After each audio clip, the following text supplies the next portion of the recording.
महाभारत में बात होगी योगी के अपराध के खिलाफ जीरो टॉलरेंस की। जी हां, योगी आदित्यनाथ ने यूपी में कानून ही बदल दिया है। योगी आदित्यनाथ जो कि कानून की मार अपराधियों पर कैसे पड़ती है इसका एक उदाहरण बन चुके हैं। उन्होंने उत्तर प्रदेश में कानून बदला है, इस तरह से बदला है कि अपराधियों को अब उम्र कैद तक की सजा होगी। अपराध को लेकर जीरो टॉलरेंस किसे कहा जाता है। योगी का अपराध के खिलाफ जो हंटर चलता है उसकी गूंज और ज्यादा कैसे बढ़ गई है, आज महाभारत इसी पर कर रही हूं। लव जिहाद को लेकर कानून और सख्त कर दिया, अब सीधे उम्र कैद की सजा होगी। इस कानून पर योगी ने जिस तरह से फैसले लिए हैं उसी पर आज की महाभारत।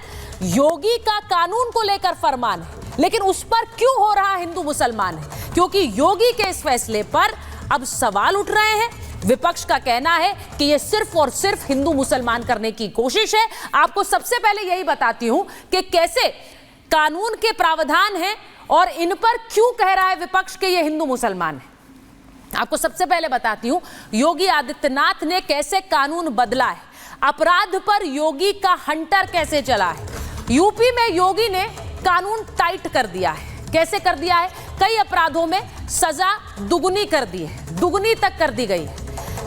उम्र कैद की सजा, लव जिहाद पर उम्र कैद की सजा हो गई है। वो उम्र कैद की सजा यानी जिसको लेकर चर्चा हो रही है, 2020 में लव जिहाद पर कानून बनाया, उसी पर अब बदलाव किया है। उसमें ऐसी धाराएं लगाई हैं कि अब अपराधी इस तरह का जुर्म करने से पहले सोचेगा 1000 बार। लव जिहाद पर पहले 10 साल की सजा थी, अब उसे बदल दिया है।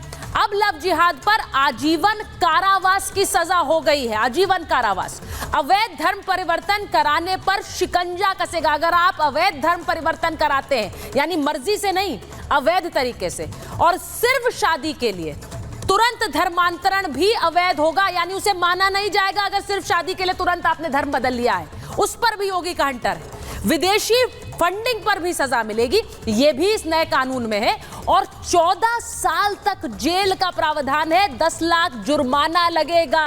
आप सोचिए कि ये सजा की धाराएं कितनी सख्त की गई हैं। महिला और दिव्यांग, ST SC अपराध पर तो और ज्यादा सख्ती है, यानी किसी महिला के खिलाफ अपराध, SC ST के खिलाफ अपराध पर और ज्यादा सख्ती की गई है। यह रिपोर्ट देख लीजिए, क्योंकि इसी कानून पर अब विपक्ष कैसे सवाल उठा रहा है। यह रिपोर्ट देखिए और फिर महाभारत।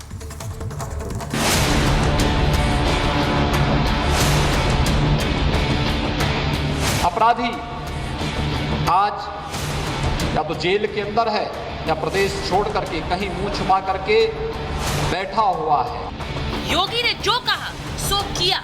बाबा के बुलडोजर मॉडल ने अपराध की कमर तोड़ दी और अब बचे हुए अपराधियों के खिलाफ योगी ने बड़ा हंटर चलाया है। उत्तर प्रदेश से अपराध की सफाई के लिए योगी ने कानून टाइट कर दिया है। संशोधन विधेयक 2024 पारित किया जाए। हमारी जिम्मेदारी है कि प्रदेश में हम कानून व्यवस्था को और सुदृढ़ करेंगे और लगातार आवश्यकता अनुसार कानूनों में परिवर्तन भी करेंगे। सबसे ज्यादा टेंशन लव जिहाद गैंग को होने वाली, क्योंकि लव जिहाद करने वालों को पूरी जिंदगी जेल में सड़ना होगा।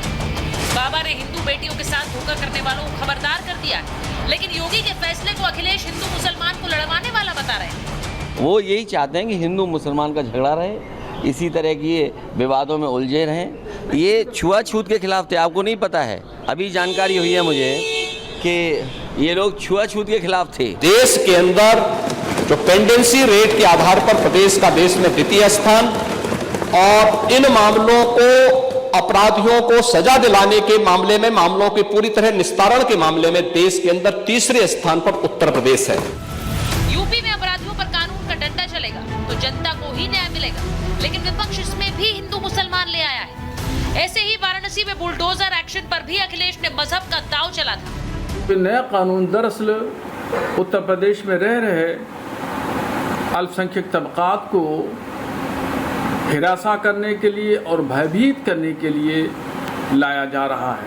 योगी जी ने पिछले दिनों कांवड़ यात्रा में जितने दुकानदार हैं उनको अपनी धार्मिक पहचान उजागर करने वाला जो आदेश दिया था, उसी तरह की गलती आजीवन कारावास वाला भी ये मामला है। लोग कोर्ट में जाएंगे और वहाँ निश्चित तौर पे फिर से योगी जी को तमाचा लगेगा। विपक्ष के साथी जो हैं उनको हर चीज में धर्म नजर आता है, क्योंकि वो तुष्टीकरण की राजनीति में विश्वास करते हैं और हम सबका साथ सबका विकास में विश्वास करते हैं।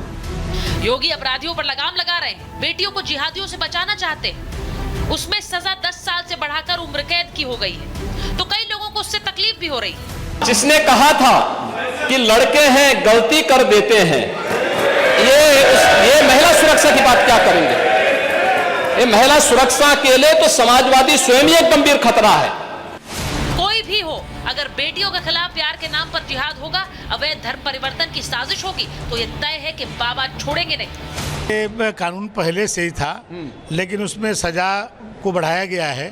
इसमें आजीवन कारावास तक की जो है प्राविधान किया गया है कि कोई भी प्रलोभन दे करके, धमका करके इस तरह से किसी का धर्म परिवर्तन न करा सके। सजा भी मगर इतनी सख्त नहीं होनी चाहिए कि जिंदगी बर्बाद हो जाए।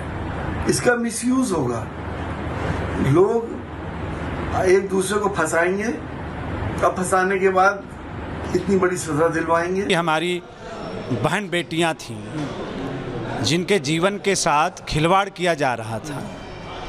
निश्चित तौर पर इस कड़े कानून के बाद उस पर प्रतिबंध लगेगा। योगी का मिशन है अपराध मुक्त यूपी।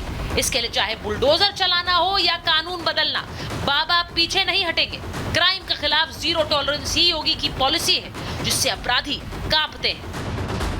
आप लोग तो प्रश्न खड़ा करते हैं हमारी कार्रवाई पर, लेकिन बहुत सारे लोग जो बातों से नहीं मानते हैं उनको समझाने के लिए दूसरे तरीके भी अपनाएंगे और सरकार उसको अपना रही है।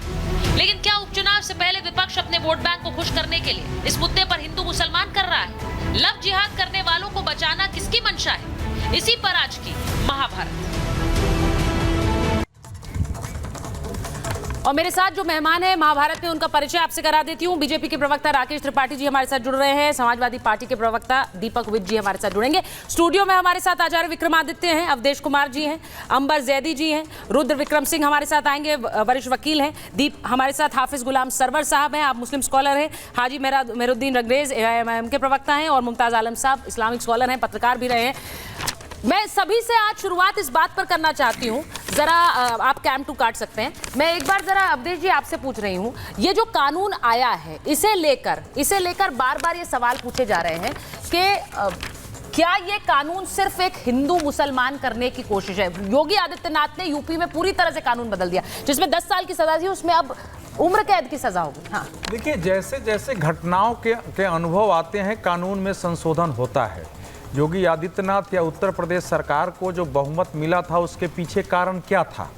उसके पीछे कारण यही था कि उत्तर प्रदेश में ऐसी अनेक घटनाएं हुई हैं। यद्यपि उनके आने के बाद आपको अगर याद होगा तो 3 साल पहले धर्म परिवर्तन का एक बहुत बड़ा चक्र जो है सामने आया था, जिसमें 10-10 लाख रुपए लेके कानपुर से लेकर के और लोगों का धर्म परिवर्तन कराया गया था। वो घटना सामने आई थी।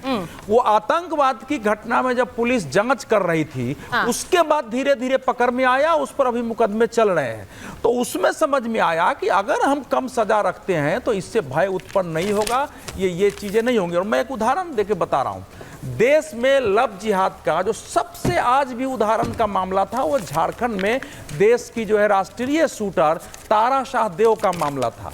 उसने रंजीत कोहली के नाम से एक व्यक्ति से प्यार किया, उसके साथ हिंदू रीति से शादी की, लेकिन जब वो घर जाती है तब पता चलता है कि रंजीत कोहली तो हिंदू है नहीं, ये तो मुसलमान है, रकीबुद्दीन नाम है। उसके बाद उसको इस्लाम धर्म अपनाने के लिए उसको मारा गया, पीटा गया, और आज स्थिति फिर उसने वहां से घर छोड़ा, फिर वो आकर के मुकदमा करती है, उसको पिछले साल सजा हुई, उसमें रजिस्ट्रार भी शामिल थे, रजिस्ट्रार को भी सजा हुई है। अब रांची में इतनी पढ़ी लिखी लड़की रांची के एक आदमी को नहीं पहचान सकी 6 महीने तक प्यार करते हुए कि ये कौन। ये सबसे ताजा मामला है, ये तब से ताजा उदाहरण है। क्यों